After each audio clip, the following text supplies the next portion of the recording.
It's day 2 of mandatory minicamp for the Tennessee Titans, so they don't stop and we don't stop. If you love Titans coverage all off season long, from minicamp and a bunch of rumors and news throughout minicamp and all the way until training camp, hit that thumbs up icon and also subscribe to the channel, and we can get started with today's show.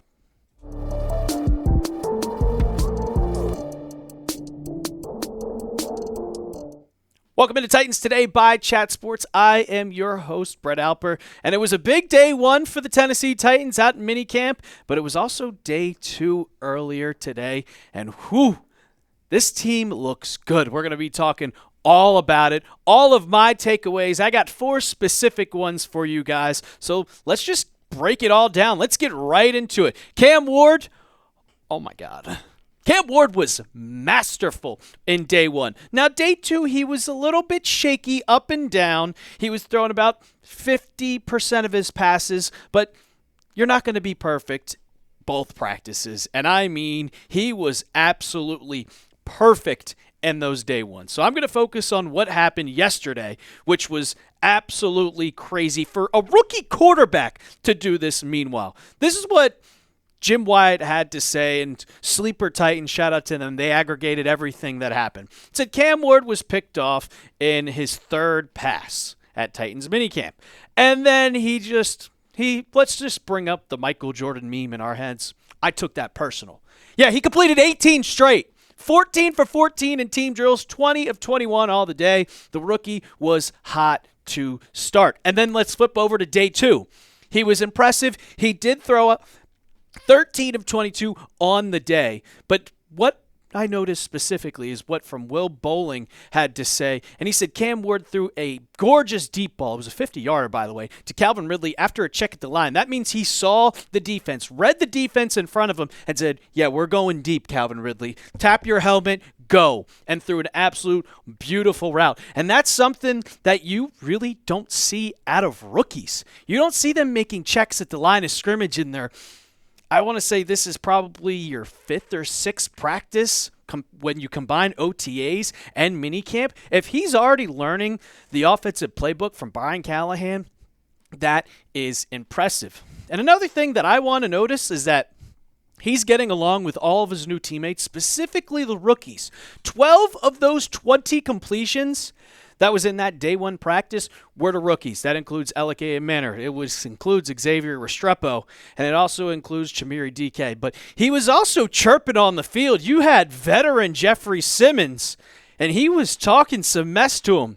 And everybody noticed it and said they loved it. This is what Jeffery had to say about it. We were going back and forth, talking smack with each other. He was able to get back in the huddle and still throw the ball down the middle of the field. That was the most impressive thing. Not him talking smack to me. I think just being able to get back in the huddle and play to the guys and still operate the offense. I think that was the most impressive thing.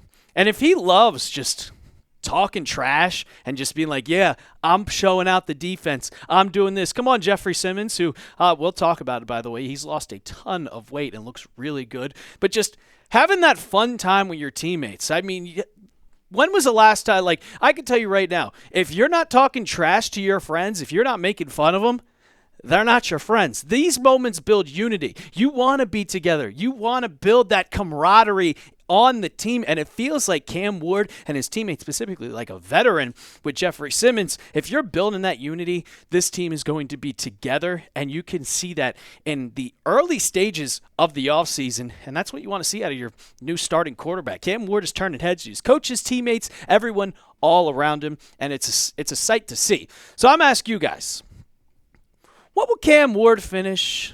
He'll finish top what in the NFL in passing yards this season? His average, I think his line from the sports books was around 3,900. I think he's going to beat that easy. I would probably say he's going to finish around 11th to 15th in passing yards. Let me know down in the comments section down below. Second takeaway that I had is the attendance. You have no holdouts, which honestly I hope you would have no holdouts. There's no one that's – the Titans were the worst team in football last year, people. Let's be honest here.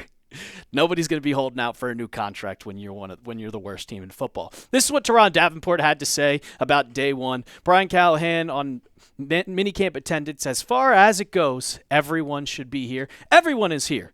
We're ready to roll. Now, I will say that the Titans, they have 91 players on their roster, and all of them showed up to minicamp, but not all of them practiced. So guys that we'll be talking about a little bit later in the show, Lloyd Cushenberry, he showed up to minicamp but didn't practice. You had a couple other guys. Tyler Lockett's not fully practicing, and you also, L'Jarius Sneed, is not practicing. But the one guy who we did not see all throughout OTAs was Jeffery Simmons.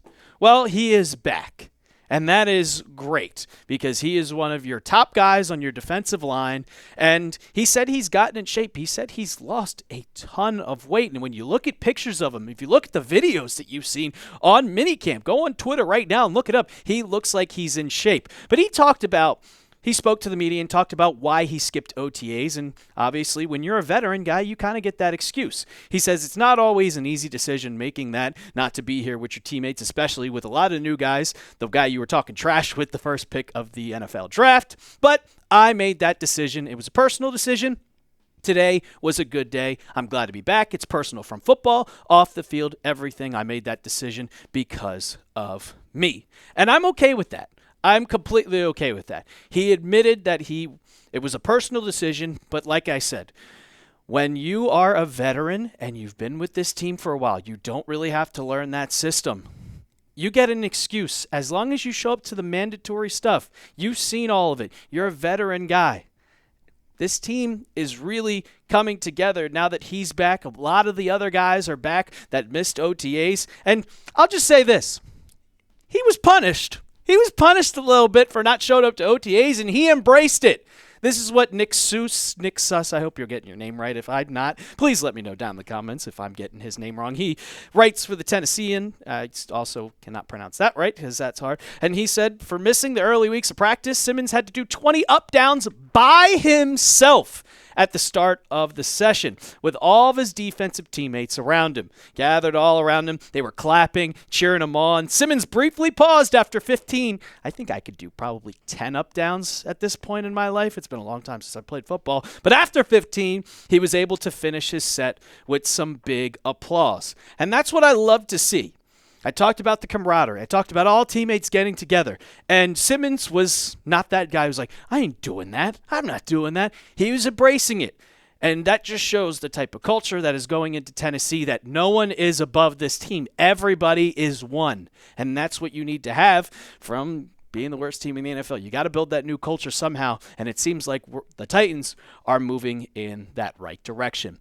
I have a couple more takeaways throughout this video, but before that, I got to tell you about the sponsor of today's show, and it's our friends at Fanatics, and it's Nike Week. It's Nike Jersey Week, and all jerseys that are Nike are 20% off. You can go to chatsports.com/Titans jersey. I got all the Cam Ward jerseys here for you. They're beautiful. You can get yours today. It's $103 for the standard one. You can get a little bit more expensive, get a little bit cheaper, go down to $99, but all of their jerseys are 20% off. So go to that link down in the comments and description of today's video, chatsports.com/Titans jersey, and you can get yours today. I really like this one right here. That's kind of my favorite one.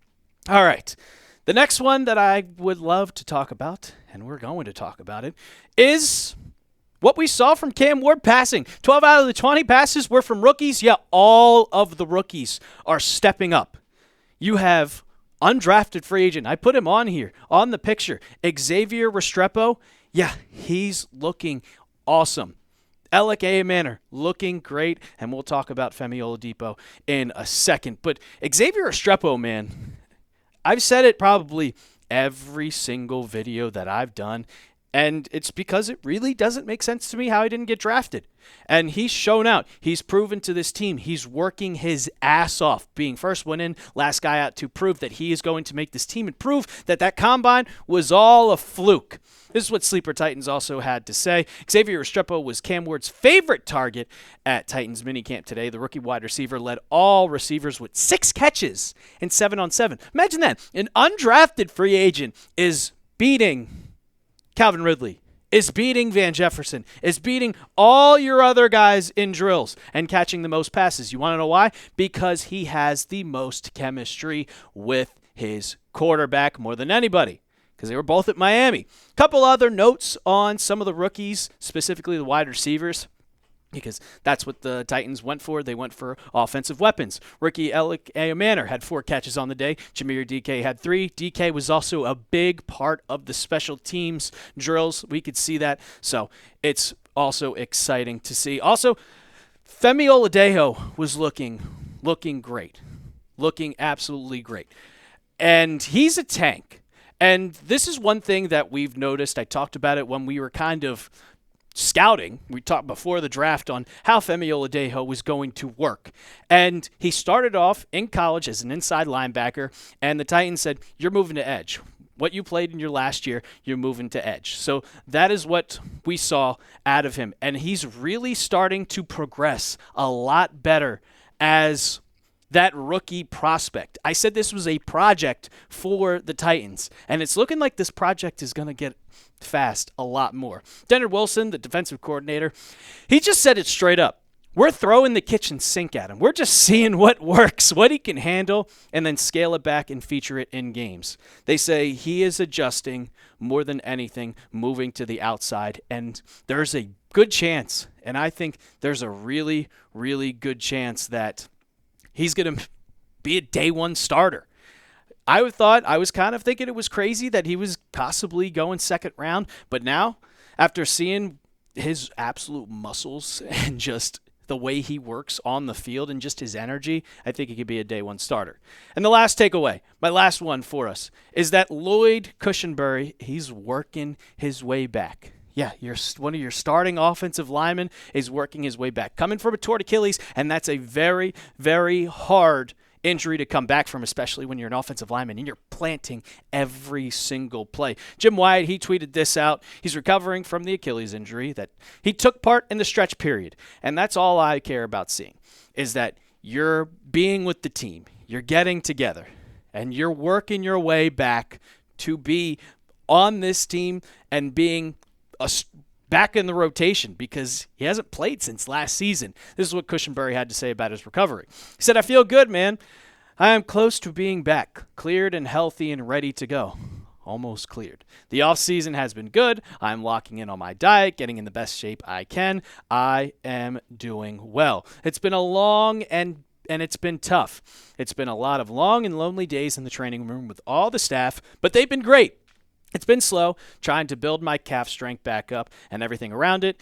It's a tough process, but I think it is going well. And we need him to be healthy. Only played 8 games last season, but you can see 55 grade from PFF, solid. Not your best, but you only played 8 games, so I'll give that a break. 0 sacks allowed, only 13 hurries, and 1 hit on your quarterback. You have to have a good offensive line for Cam Ward. You have to. Because it doesn't matter who it is. If you get to the quarterback, you're going to struggle. He also talked about if he's going to play week 1 against Denver. It's going to be a little tough. But he said, I am optimistic about it and being out there, starting, and ready to go. He said if it was up to him, he'd be out there easily. But it's up to the doctors. I just got to say, take your time. Take your time. Be healthy. Achilles injury is very, very serious. We've seen a lot of players come back from it. We've seen a lot of players not come back from it. It's a tough one. But I want everybody on the roster, specifically him, L'Jarius Sneed, I want them to be back healthy for this upcoming season. Now, if you want Lloyd Cushenberry to be out there week 1, go ahead, hit that thumbs up icon, like today's video, and while you're at it, go ahead and hit that sub button too. We're on our way to 11,000 subscribers. We're getting videos out for you guys every single day if we can. So hit that subscribe button, youtube.com/Titans today. That's going to do it for today's episode. I'm your host, Brett Alper, and as always, tighten up.